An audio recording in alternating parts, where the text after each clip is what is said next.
committee. And Councilwoman Watts, would you offer the invocation? Chair. Just stand and bow your head. Lord, thank you for this day. Thank you for all that you have given us. Watch over each of us as we make difficult and strategic decisions for the Cherokee Nation, especially here in the Education Committee, that we may fulfill our oath for language, history, and culture, and provide the foundation for economic development for many years to come in the Cherokee Nation. Watch over those who are sick and ill. Be with them during their time of need. Watch over those who are fighting overseas for us, and give them the strength and the good fortune to return home safely to us. And thank you again for all that you do. Amen. Next is roll call. Julia Coates. Here. John Garvin. Bill Anglin. Here. Bill John Baker. Here. Jack Baker. Here. Harley Desert. Here. Bradley Cobb. Joe Crittenden. Here. Jody Fishinghawk. Meredith Rayleigh. Janelle Fulbright. Chuck Hoskin Jr. Here. China Glory Jordan. Present. Curtis Snell. Chris Soap. Here. David Thornton. Here. Kara Cowan Watts. Honey. We do have a quorum. Thank you. Next we have reports. And we have Dr. Morton. I'm sorry? Minutes. Oh, I'm sorry. Approval of the minutes. Second. All in favor? Aye. All opposed? Next we have reports. And we have Dr. Morton here, I think, exclusively today to provide all of the reports from education. Solo. You have hopefully received the reports from the various departments. I have an addition or two to some of the reports. First of all, two additions to the Sequoia report, Sequoia High School. One is an award to a student by the name of Megan Williams, who will be a senior next year. You know, we've talked a great deal about the tremendous scholarship awards that we received for this year. But Megan Williams, who will be a senior next year, has received a 6-week summer scholarship for training at MIT in the Minority Introduction to Engineering and Science program. I wanted to read her quote. She said, "I hope that I will make new friends and get to know the campus because I really want to attend MIT next year." Isn't that positive? Yeah. Very positive. And by the way, she is the daughter of Tanya and Wes Williams, both of whom are Cherokee Nation employees. The other addition to Sequoia is also on a very positive note, in that we have been under the cloud rather, from some public schools in the state who have requested the Oklahoma Secondary School Activities Association to move private schools up. First is the 6A, where we would be competing with Jenks, Union, Broken Arrow, and so forth. They've backed off that to 4A, but they've backed off everything now. They're going to study it for a year. So I think they didn't realize they were talking about more than athletics. They were talking about music, drama, debate, any activity that would come under the purview of Oklahoma Secondary School Association. So we did have Gina offering testimony at the hearing last Tuesday, and we're very happy that we don't have to worry about not getting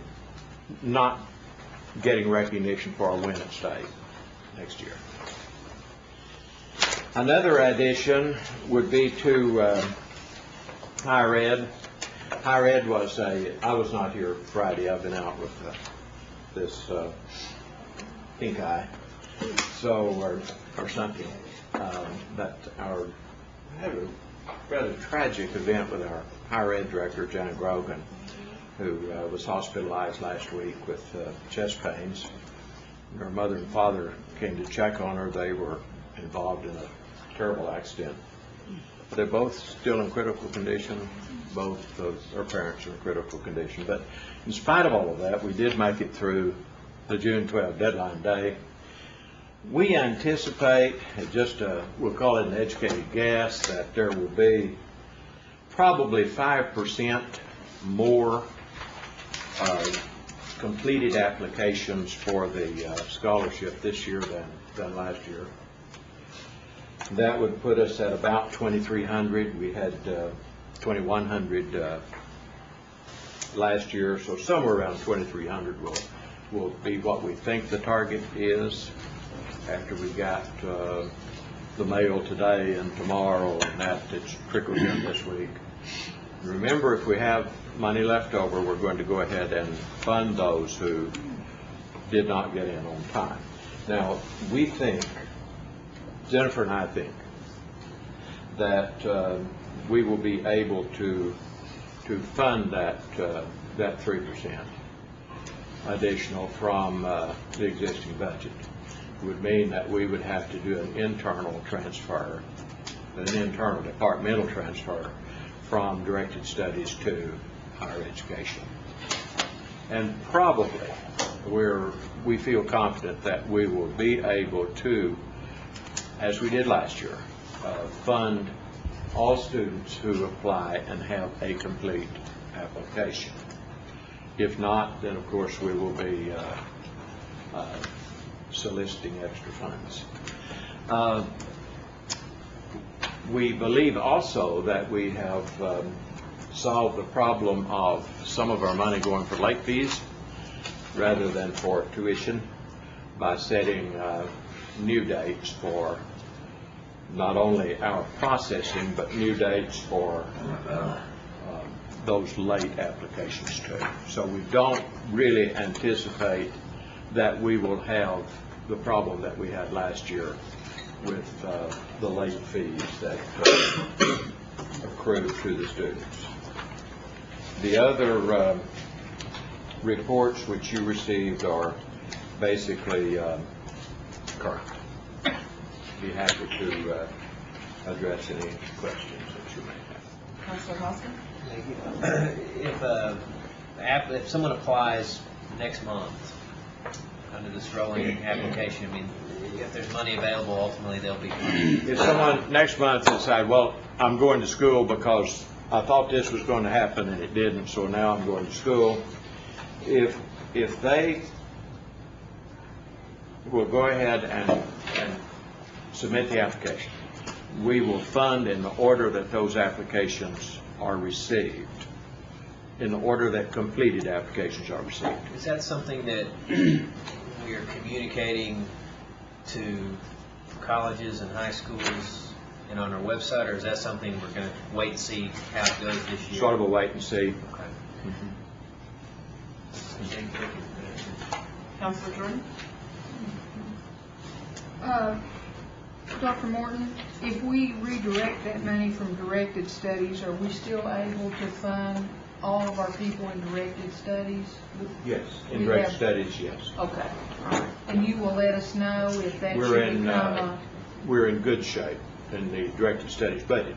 However, that's the budget that we'll have to monitor very closely because this is the first year that we've spent from that budget.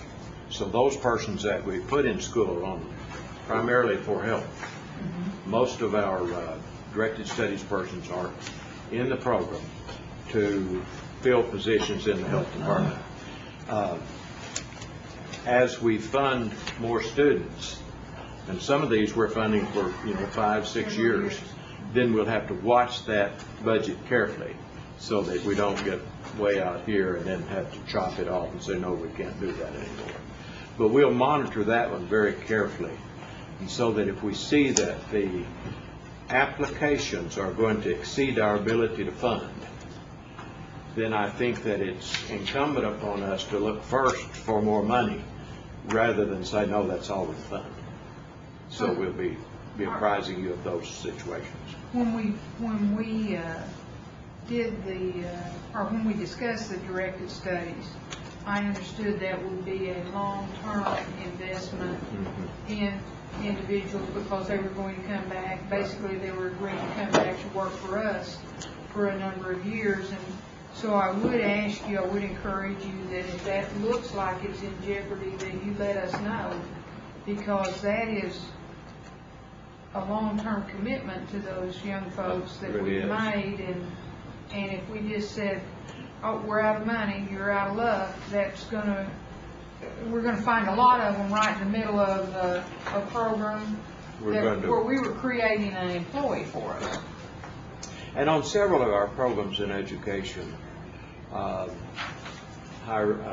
Directed Studies program, the Immersion program, we won't see the results or benefits of those programs for 10 or 15 years down the road. So it's a long-term commitment. But you will let us know Yes, if definitely. funding becomes an issue. Right. Counselor So.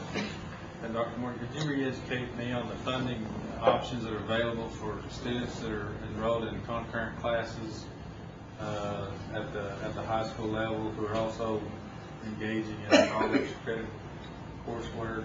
We have a pilot program that we're watching to see how it works at Oaks High School, where we are paying tuition only for a group of high school students that are juniors and seniors.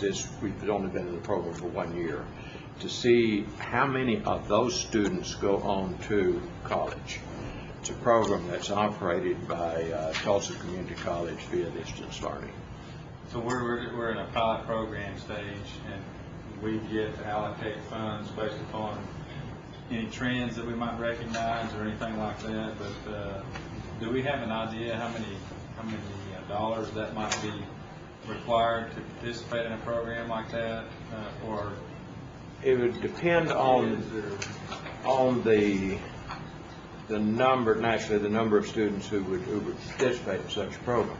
But it would be a very popular program because of the number of high schools who are participating with colleges and universities. For instance, Rogers State cooperates with high schools, from Claremore to Bartlesville, that whole corridor there. NEO does for about 2 or 3 counties, and then Tulsa Community College via distance learning, but actually the NEO program and the Rogers State program, in most instances there, you're actually talking bodies, person-to-person instruction. right? So if this program works at Oaks, we'll know for sure when those students go on to college next spring. Then I'll come back to you with a program that, say, and pick up those that from other schools that have gone on their own, or maybe schools funded or so forth, and give you a reason for funding. Let's put it that way. Right. So we're looking at best, that's 2010, 2011 time frame. Yeah. Thank you. Counselor Watson. Thank you, Madam Chair. Is the directed studies program still where the nursing budget comes out of for those nursing students if they're going to RN? Actually, the nursing budget is a separate pigeonhole Okay. within higher ed. We're taking nursing out of the directed studies program if it's at bachelor's level or master's level. But if it's below that level, we're taking it out of higher ed, out of a special line item in higher ed. And so I'm talking about the bachelor's degree or master's degree, so that's out of that directed studies. That's out of directed studies. I'm concerned because I thought and maybe it's constituents not asking the right questions, but I think I have folks that got turned away or were on a wait list or something. So if we're not spending that money and we've got nursing students. It may be in a wait list for directed studies because those are viewed on a quarterly basis rather than an anytime type basis. Is there a reason with nursing that we can't consider that? Like I was, because I know if we've had trouble with the timing on getting the payment. I'm concerned because the feedback from constituents I've had is that maybe they're not going to school and starting school when they want to or can. And if we've got money there that we can reallocate tonight, there's a disconnect, I think, somewhere. And it could be that you guys are doing everything exactly the way it needs to be done or can be done, but the view from the constituency on some occasions has been that they haven't been able to access funding when they need it. That they're ready to go. And that's, nursing is one area where we could, I don't know, I think for every 6 or 7 jobs or 10 jobs, there's only going to be or if it's every 10, there's only going to be 6 people that even fill it, whether they're qualified or not. In fact, we had one, So, did we not, where a hospital in Tulsa wanted to buy out or contract Cherokee Nation. In other words, reimburse Cherokee Nation for all of we'd spent on that person to go to work for them. So that's how much in you demand charge they are. interest in it or something? So we may start our own signing bonus with our graduates. But I'll check into that and make sure. And please have, next one you run on to give me a will, call. and I'll bring it to your attention. Thank you, Very good. Dr. Morton. Councilor Fishinghawk. I'm curious, Dr. Morton, is there a limit on your directed studies program, or how many years you'll fund, or a certain amount? No. So if it takes till somebody's 35 to get out of college? Well, they have to, in other words, they have to follow their prescribed course of study to get out as, in a regular fashion as set by their university. In other words, they couldn't drop out for 2 or 3 years and then come back and say, okay, I'm ready to go back to grade study. Well, I'm thinking about Bobby. Like I was talking to Connie just now. She's not on your program. She's not wanting to get on your program. But I mean, my sister's not going to get out of college until she's 35 because of the area we're putting her into in her surgery. Yeah. And I'm just curious if we would pay for somebody that. It would depend on the specialty that that Department of Health within the Cherokee Nation is trying to find. Okay. See, right now, our biggest shortage is for dentists. We just can't find dentists. Councilor Buzzard? Dr. Martin, I've got a couple of questions here, and these are maybe a little bit different than what I was going to ask you. But on some of those breach of contracts for RNs, and remember there's one in Tennessee had a breach of contract, are you handling that as far as getting a repayment back on those people? Or? Yes, we met with the Attorney General, and she is going to set up the process. In other words, contact the persons and Do they follow sign through. everything of that when they take on the Yes. program, so they're aware of it? Right. The other thing is, we talked about the database, I don't know, a year or so ago, and I see you're still in the process of setting it up as far as tracking high school, college, and higher ed people. But, I'm not trying to tell you what to do, but why don't you just hire somebody to do a database? Get it done, because I'm going through it. We have a person working on that. So those are, I'd like to know, we'd like to see how that is coming out. And the other thing is, when we pay for kids to go to college, for the first year we had the dropout rate of, I think last year was $1 million that we lost because they dropped out. Have we given any thought to how we might change that in order to see that they stay in or not lose that type of money? I talked with a representative from Northeastern this morning. Of course, the majority of our students go to Northeastern. On cooperating with the other tribes who have students at Northeastern. Northeastern has taken a proactive role since Dr. Betts became president of recruiting Indian students. Northeastern has never really recruited Indian students. They've had the designation of being, the number one. More Indian students enrolled at NSU than any other institution in America, public or private. So when you have that big a cushion, you really don't go out and recruit Native American students. But they're working on a program to recruit Native American students and provide tutorial services. And we talked just in general terms this morning about supporting the program based on the number of students we had that would need tutorial assistance. I think actually the greatest benefit would be derived from proactive academic counseling provided by Cherokee Nation. And currently looking at such a program with the possibility of an internal transfer of persons to handle. If we can catch them before they get way down the road toward that failure, then we can do some good. And I agree, we don't want to discourage kids from starting to do it. But on the other hand, if we're going to have $1 million sitting out there, we're going to drop out. Yeah, you may be correct, you may be right.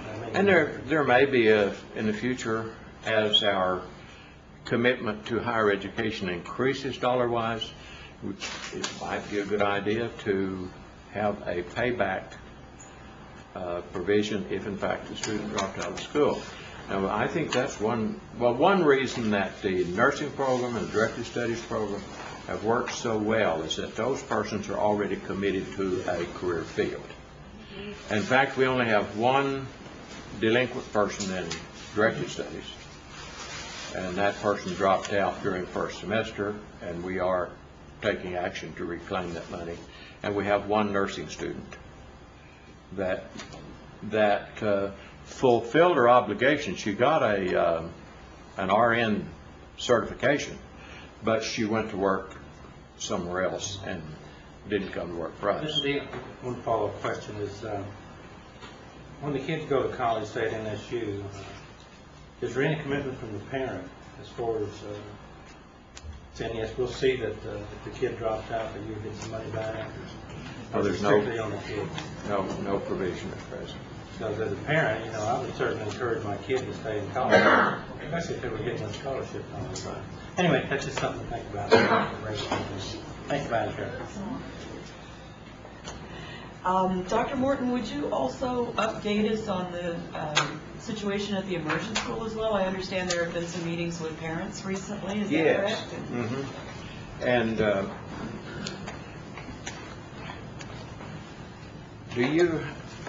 did all of you receive the report that the summary that Melanie put together? That included most of the questions that have arisen. We are starting an active and regular meeting with the parents to keep them more apprised of what immersion is and what immersion is not. And I think that is going to solve a lot of our problems. Parents get a little bit concerned when their cousins or friends of the students that they have in the immersion school talk about their grades in school and their science class is tough, or then they say, wait just a minute, is my kid losing anything or missing anything? And I think that in the long haul, we're able to ensure the parents that immersion is a good thing, if in fact the parent thinks it's a good thing. It is the parent's decision. And again, this is another one of those long-range commitments that we do not know right now what the overall impact of immersion will be. Now, we do know this. 3 years ago, I don't believe I could have gotten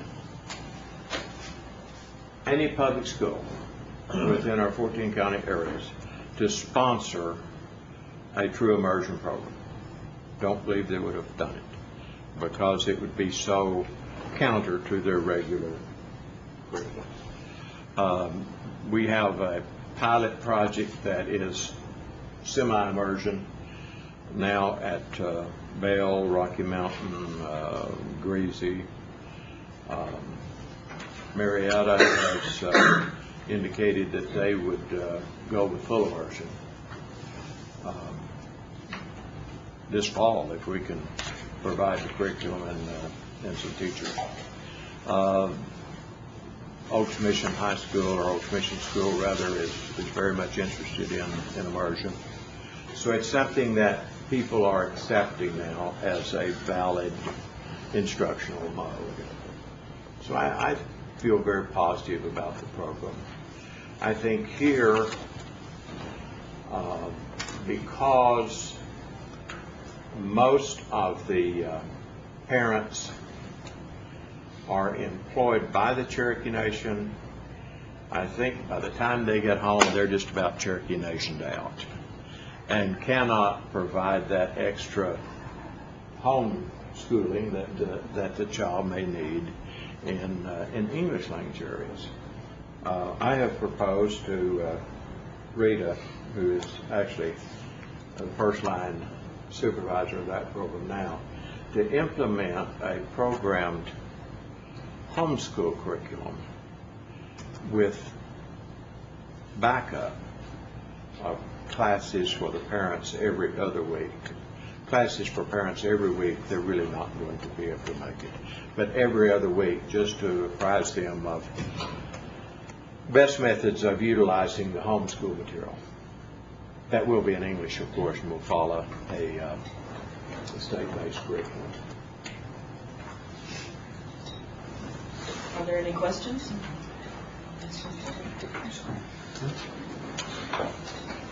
Counselor Watts. So I think that speaks to some of my concerns. I know that it's a lot of commitment on the tribes behalf, and I'm happy as a when does it go to pilot and go to the communities who aren't Cherokee Nationed out, who have been asking for, and I know that there's these, of course, these public schools where you're outreaching and stuff, but like, for example, at Catoosa, folks have not only asked for child care, they want Cherokee specific child care for those employees, and we have a critical mass at that facility.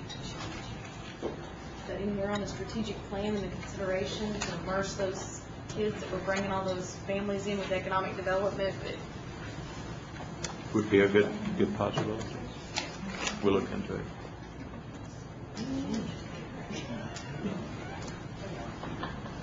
thank you. Counselor Can you ask him to address number 3 on this paper you just gave me? Number 3, Yeah.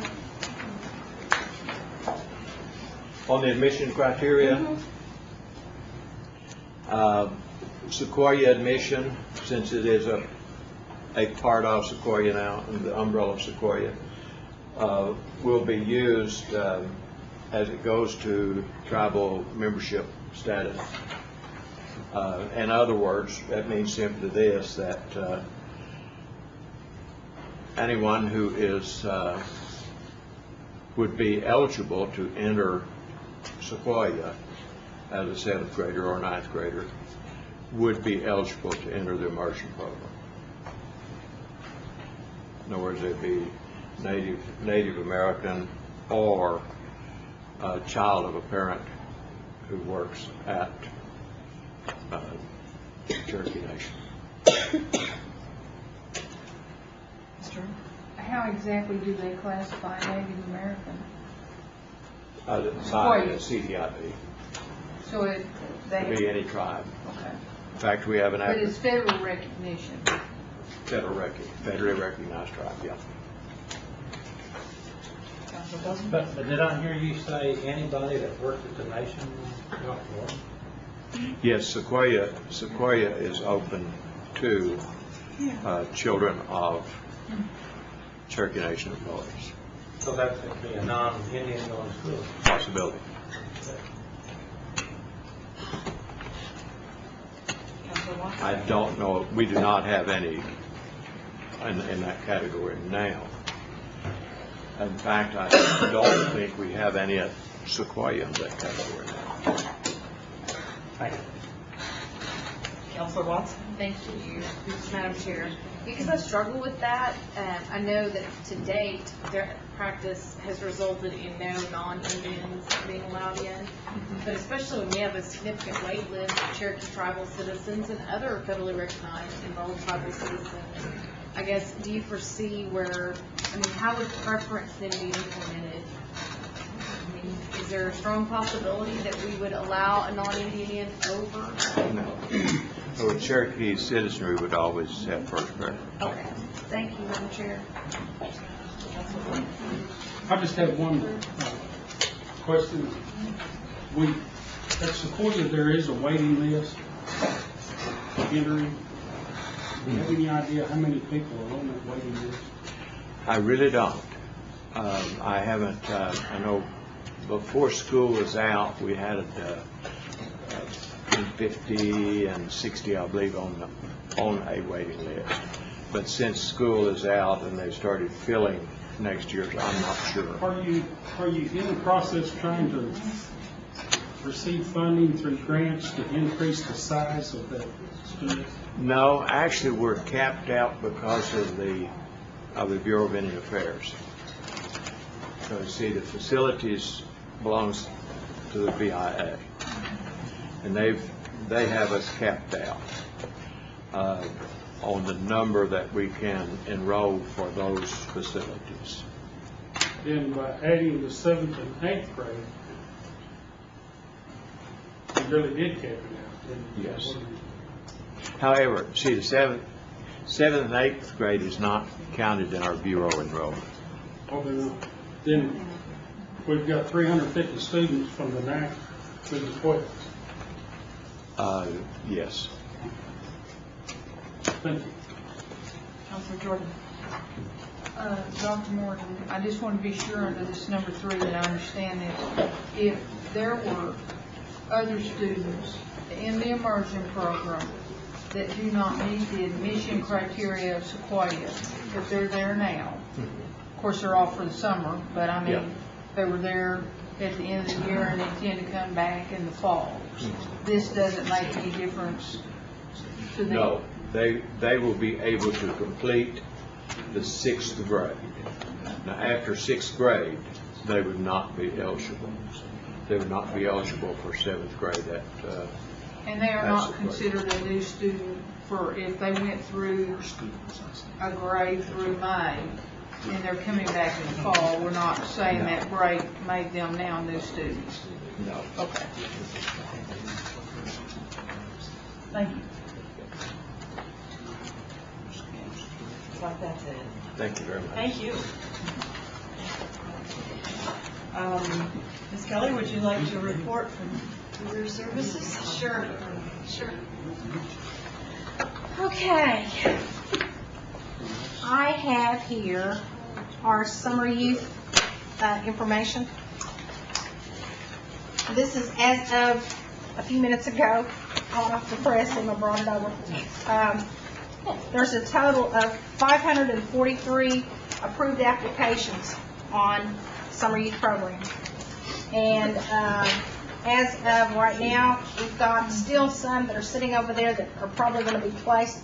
If you look at the Cherokee County number, that is always inflated because that's where a lot of our interns, everybody comes into. It does not necessarily mean that they all live in this county. They get placed in this county because a lot of the programs are here, like out of the Heritage Center, the hospital. We have a lot of kids wanting at the hospital and clinics and various places, but those numbers are high. That doesn't mean that all those kids come from the surrounding area. They may live up at Tail Hope. They could live at Terrasada, but they may be coming in here for the placement. Craig County, Ottawa County, those two counties, the numbers will go up some because Gwen still got some that she's placing. Mays County, there's Charles Tucker's a little bit slow on some of his. There might be one or two numbers that will come up on that one.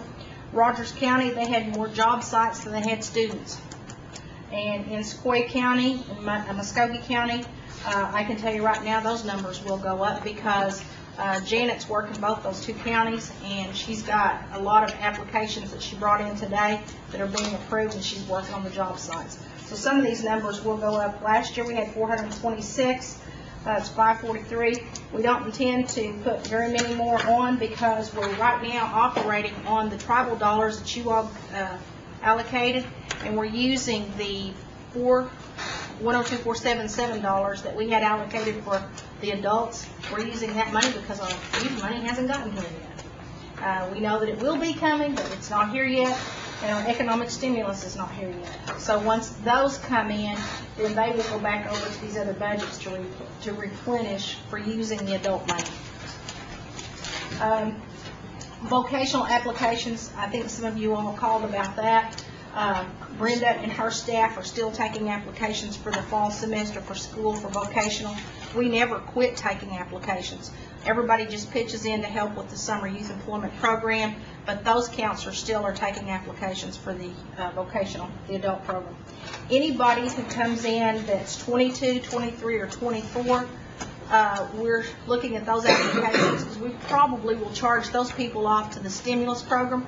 So if they're going into vocational training in the fall, those will probably be good candidates for economic stimulus because that's a higher age bracket that they're allowing us to use the stimulus money on for this fall. And we'll have it up through September of 2010. We have an event planned on June the 29th and 30th. It's a cultural and a career day event over at Job Corps. Last year we did a cultural event. We had the 426 kids over there. We're going to bring and bus in all of the summer youth kids, the 500-something kids. And I just got through meeting with Leanne Langston with the Workforce Investment out of Eastern. She's wanting to bring her kids over so we could have somewhere between 700 kids over at Job Corps during those 2 days. We will have cultural activities and games on Monday. And on Tuesday we're going to have careers. And if any of y'all are interested in coming over and doing some workshops for us, we'd be glad to have you. Since some of y'all have been game refuge people, worked out there, maybe somebody might be interested in that. Or firemen, accountants, doctors. Any of y'all that are interested, we'll put you down on there for careers, lawyers. Take any of them. We're going to open up the classrooms. The Job Corps kids go home for the summer, so we're going to be using the auditorium and using the cafeteria in the classrooms over there for those 2 day event. So if you're interested, let me know. I'll put you down. And we've got a lot of changes going on over at the Job Corps. We've got several positions. Some of the people have retired. We're moving some of the other people around that have the degrees over there so we can conserve on our budget. We've got one lady that's got 2 masters, and we're moving her over into the career and academic area because that's where her degree's in. And we're trying to keep our accreditation through the state. We've got a safety and security position, a finance position. So just wanted to let y'all know. Do y'all have any questions? Councilor Hoskins. On the youth employment, refresh my memory, going into it, did we have designated by county certain number of slots per? Yeah, that was what we tried to do is we tried to do it by slots based on the fact that we have our economic stimulus and our summer youth money. And that's what we did is we gave you all a kind of a number that we were going to try to use. But because the money's not here, we haven't been able to do that. And we're also going by the applications. So, I mean, if we looked at the number of slots that originally we were going to use, I mean, can we say all those have been filled in each county, or are there some counties where they were? I know the slots kind of went by the wayside because of the funding. According to the staff, I met with them a few minutes ago. We have taken somewhere around 850 applications or more. One of the things that's happening, and Ms. Langston said the same thing, is that people are dragging their feet in getting in the necessary documents to complete those applications. And in some cases, the counselors have gone out to meet the parents and the students, but follow-up has not been very good. And she's hurting because she's got money for 300 youth. She still doesn't have all of hers filled, and she was wondering if we had people that we could refer to her so she could get her 300 slots filled, and I told her that we may possibly have some. I referred a couple to her this morning. But the problem you've got is that if they don't complete that paperwork, we can't put them on the programs because we're audited, and depending on which program we put them on, if it's a federal program, then we're having to make sure that every T's crossed and every I's dotted. So if someone down the community, if they applied now, even though applications are not being taken, is that correct? We are not taking any more because we've got more applications than we're going to have job I see. placements for. So there's already this backlog. Yeah, they've got, in one office, they've got them stacked up on the floor. They've got so many applications. This office here gets the bulk of it because a lot of people think if they come to Tahlequah, they're going to get served quicker than they would if they're sitting out at Pryor or in Salisaw. And we're trying to go through and look at those applications that the counselors here have, and if they've got some that are Sequoia counties, Muskogees, and Adair's, then we're trying to put those in categories. There will be letters going out the end of this week or the first part of next week letting them know that they have not been approved and we don't have any more slots. And with not getting that money, as another thing, Councilman Hoskin, I am hesitant in putting any more on than I have to at this point in time because I may not get that money until August or September, and then you're going to be asking me how come we didn't serve those adult clients wanting to go to these nursing programs or these health programs, and I will have already tied up all that money in the summer youth program. With respect to the employers that are used, is there certain criteria that they have to meet before they can qualify as a place that we would partner with to send these kids? How does We that work? like to place the summer youth kids with all of our job sites inside the Cherokee Nation if at all possible. So we try to saturate most of our students with our job sites internally, although in a lot of locations we place them with nonprofit entities where they don't have other revenue coming in. And in some cases we have had to place some kids in a profit area because there's no job sites out there for them. Are we paying the kid? Are we reimbursing the employer, or are we paying the? We're paying the student. Oh, and the other thing is that this year we are giving debit cards. In fact, we're going through training with all of the kids this week. They're going to be given a debit card, which means they'll be able to take it to the bank on Thursday and scan that card, and they'll be able to get their money. And every 2 weeks, they'll use that same card. Callie and her staff will put that in their account based on the number of hours that they turn in on their timesheet. We're trying this as a pilot with our summer youth kids to see how it works, and if it works well and we don't have a lot of problems this summer, well then we plan to use it with all of our participants. Councilor Thornton. Oh, Diane, I just wanted to tell you that and commend your supervisors and your supervisor and your employee down at Sequoia County. Thank you. They had a situation down there. It was a pretty good sized problem, and they kind of set aside their own personal thoughts and acted very professional and took care of the situation, and I really appreciate it. Thank you. Thank you. Thank you. We've been very fortunate in getting Janet to agree to go work in Sequoia County. Janet is from there, so she was very familiar with the area, and it was not hard for her to go down there and take over the area. And so she's been a godsend, believe you me, she has. Any other questions? Councilor Jordan. Diane, how does the 850 applications this year compare to what we received in the past? Have we seen an increase, or is it just about the same, or Emma says it's an increase. can you tell how much of an increase it is? About 250 more. About 250 more than what we had last year. Do you think that might be because the economy is starting to get here, or what would you I think the attribute economy that has to? something to do with it. And, you know, I thought it was just us, but after I met with Leanne, we met with the WIB up in the northern end, and they're having probably a far greater problem up north than what we are down here in the south, because they're having a hard time getting these people to come in and complete their applications. And one of the reasons why it's so hard for them to complete these applications is we're trying to do a generic application that would be for any of the 3 programs, which would be the stimulus, tribal, or the, you know, our 102477. With the tribal, we're doing just like the 2-page, and we don't have to do some of the other pages. But we're trying to do the economic stimulus because we have to do some checks and balances with that program that you normally wouldn't with the others. And we're trying to make sure that when we get the stimulus money, some of those applications can transfer over for the reporting. Are you having any, are you having a hard time at all in finding placement for the folks that we can put on. In some counties, like I said, in Rogers County, we've got more requests for job sites than we have kids to fill the bill. But in some of the other areas, we're having a difficult time. Hobart was a good example. There's very few places in Hobart that you can place kids.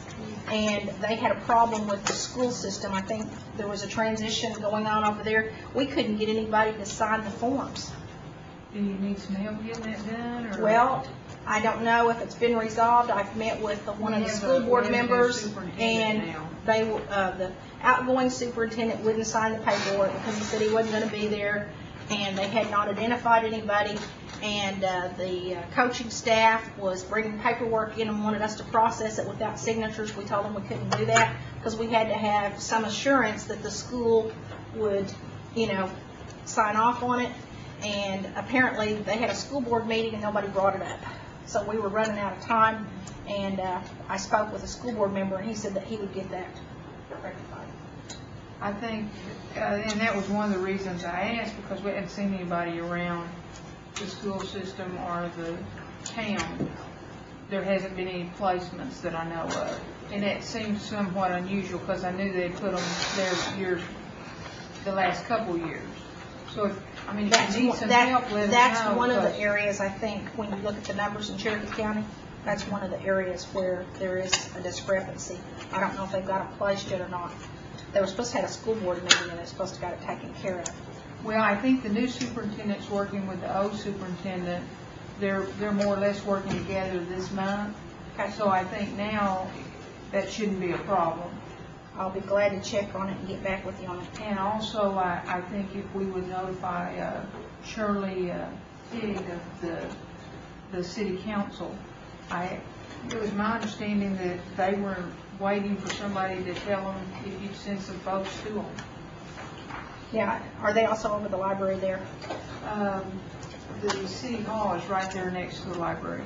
But do you know if the city is over? There's the library is separate? It's a separate board. Okay, all right. I was going to say, I think we did place some at the library.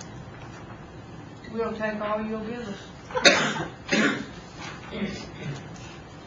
Any other questions? Okay. Thank you.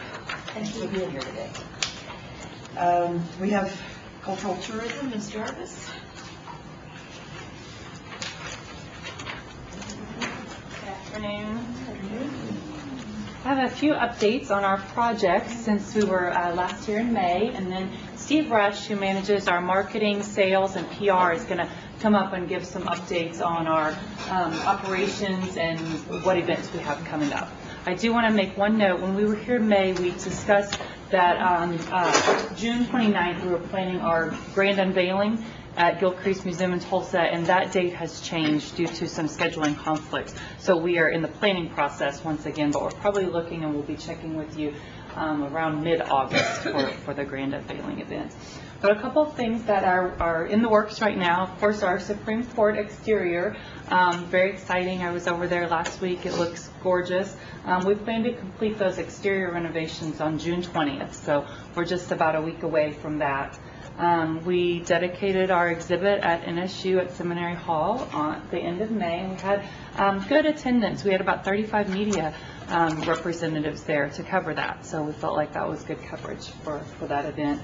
We're currently still working on the Ross School and Ross Cemetery, so lots of construction projects in the works, and you may have seen our TV spot that we presented last week, and it started airing June 9th, or yes, June 9th was when the first one aired. So Steve will tell you a little bit more about where those are airing, so you can try to catch those, and about our sales events. But that's really all I have for you, other than the sales update from Steve. Are there any questions? Yes. Yes, I want to say I appreciate the use of your bus. Oh, North Carolina absolutely. Students on June 3rd. Yes. And they appreciated it also. Absolutely. We've had quite a few tours coming through, so glad we were able to help you out on that one. Any others? I'll introduce Steve, and he'll give you an update. And we also have a brochure that's complete now to hand out. Careful, these came off the printers. I'm already a little high right now from smelling heat. If you like the smell of paint or glue, I'll probably be happy.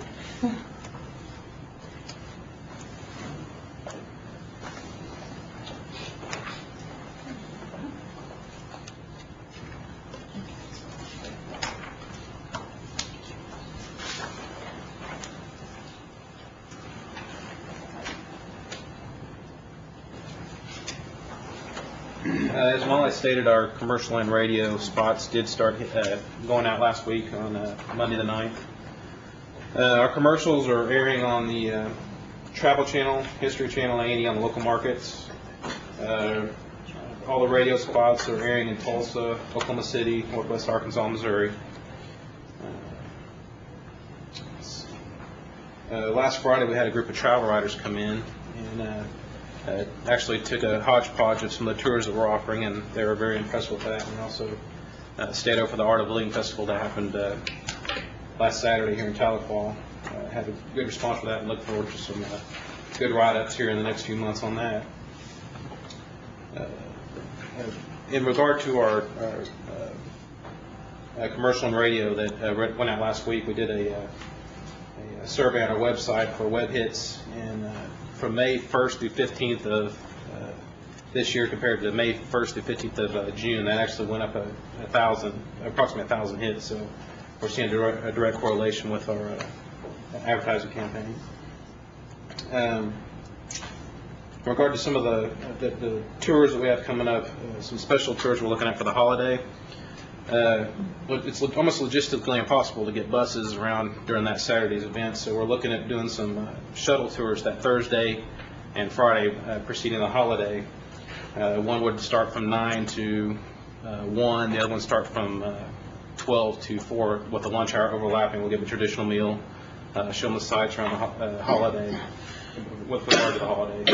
And then Saturday we'd offer some free walking tours. So that's kind of what's going on right now. So if you have any questions.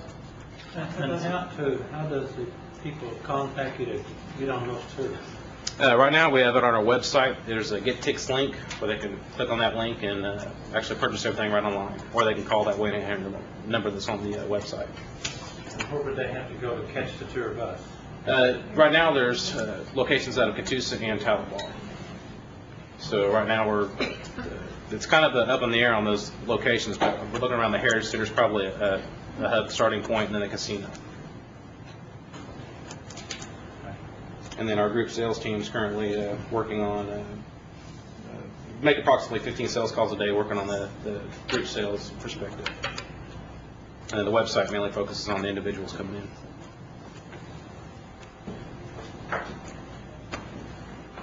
Any other questions? Any others? Thank you. Thank you both for being here. Yeah, appreciate it. Before we leave committee, We're not leaving committee yet. Oh, before we leave reports, yeah.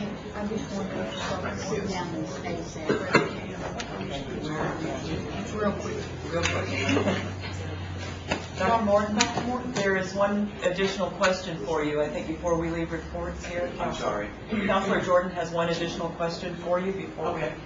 It's not really a question. I just wondered if you could have Miss Stanley come next month. I'm sorry. Miss Stanley, Gina Stanley, If if you could have her come for Sequoia Schools next month. very good, I'll be out there. Moving on to old business, there is none pending, and moving to new business, we have one resolution, amending resolution number 74-88, establishing the National Treasurers Program. Councilor Baker. Yes, Chairman Cummings. This legislation limits the number of national treasures to 3 per year, and also says that there must be at least one craftsperson each year, and at least one 14th County resident each year, which can be the same person. It also sets up a committee of 5 members to determine who the national treasurer should be. So I move for its approval. Second. Councilor Jordan. We actually met on this, myself and Julia and Jack and Kara and Meredith, at a meeting after it was on the agenda for last month for discussion. There's one thing that Jack and I have talked about today that somehow didn't make its way into the resolution, and that was confirmation of the board members by this body. And No, that isn't there. what was it that didn't make it? If I could. Yeah, yes. No, it was the board members are confirmed by the tribal council,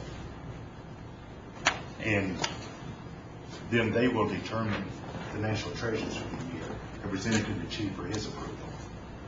And then the council later will recognize them in front of the council meeting. Well, what part did not make it that we discussed? Was whether there would be time for the tribal council to actually approve the national treasure beforehand. Okay. I wanted to make the council aware of that one part that did not make it here, but that we discussed at length at the meeting. And just throw it out to you that that is something that is not in this resolution. And I think everything else we covered, and it is in this resolution. So the part that's not in there is for them to come back for approval by this body before we give them the award. So we have a motion and a second, I believe, and is there other discussion? Councilor Baker. Does this need to be passed to the council tonight? Yes. I meant to make that part of the motion that you could full council. Make that a friendly amendment? Yes, I accept that. Second accepts. All in favor? Aye. Any opposed? Very good, thank you. Next we have announcements. Are there any announcements? Seeing none? Is there a second? All in favor? Aye. Any opposed?